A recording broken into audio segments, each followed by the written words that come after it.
a relação do humor com o riso? Ou qual a relação do riso com o humor? Por que nós rimos? O que diferencia um texto humorístico de um não humorístico? Essas são perguntas que nos fazem refletir sobre a questão do humor.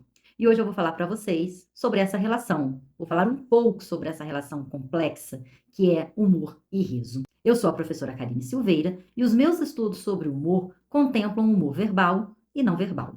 Vamos lá. Eu quero começar essa fala de hoje apresentando um trecho do artigo do professor Tiago Marques Luiz, que está neste livro organizado por ele e por Newton Ferreira e Suelen da Silva, O Humor e Suas Múltiplas Facetas.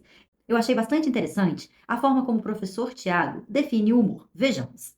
O humor pode ser apenas verbal ou resultado de outros tipos de códigos, como imagens, sons, gestos. Pode constituir a própria essência de um texto, no caso da comédia, da piada ou da poesia humorística, ou simplesmente aparecer como mais um elemento deste, como em romances, na literatura infantil, em tragédias, anúncios, canções e em filmes de vários gêneros. Além disso, como forma de comunicação humana, envolve uma fase de criação e outra de reconhecimento e valorização. Para somar a reflexão sobre a definição de humor trazida pelo professor Tiago, eu também destaquei a definição sobre riso, sobre as condições para rir, de Freud, neste seu livro, Os Xistes e a sua relação com o inconsciente.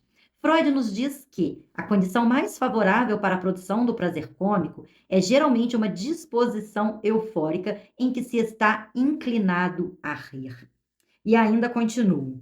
Quem quer que se disponha a ler um livro cômico ou vá ao teatro assistir a uma comédia deve, a esta intenção, sua capacidade de rir de coisas que dificilmente lhe pareceriam cômicas em sua vida normal. O que eu quero dizer com isso? Que, apesar de nós podermos reconhecer que um texto é não sério e sim humorístico, nós podemos não estar num momento emocional, psíquico, favorável ao riso. Então, aí já começa, né, uma relação, uma distinção, uma provocação para se pensar sobre a relação do humor e riso. Eu posso saber que algo é humorístico, mas eu posso não rir daquilo por N fatores, e um deles é estar em um momento não favorável ao riso.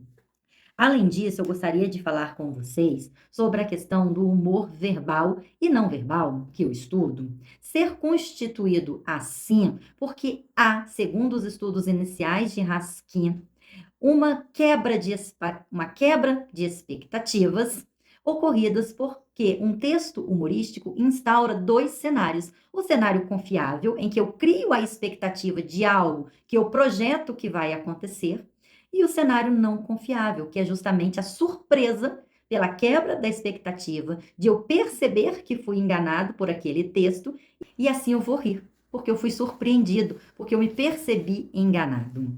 Outra questão favorável à compreensão do humor e que o riso vai ser um indício dessa compreensão de um texto não sério é eu conseguir perceber os mecanismos da linguagem que vão estabelecer ali um texto humorístico. Que estratégias, mecanismos, técnicas são essas que vão colaborar para a constituição do texto humorístico? A ironia, a metáfora, o exagero, a ambiguidade, dentre tantas outras que eu já apresentei aqui, que vão compor 43 técnicas de constituição do humor. Eu espero ter contribuído para a sua aprendizagem sobre o humor, sobre a questão que envolve o riso relacionado ao humor verbal, e te espero para próximos vídeos, aulas, curso. Até breve!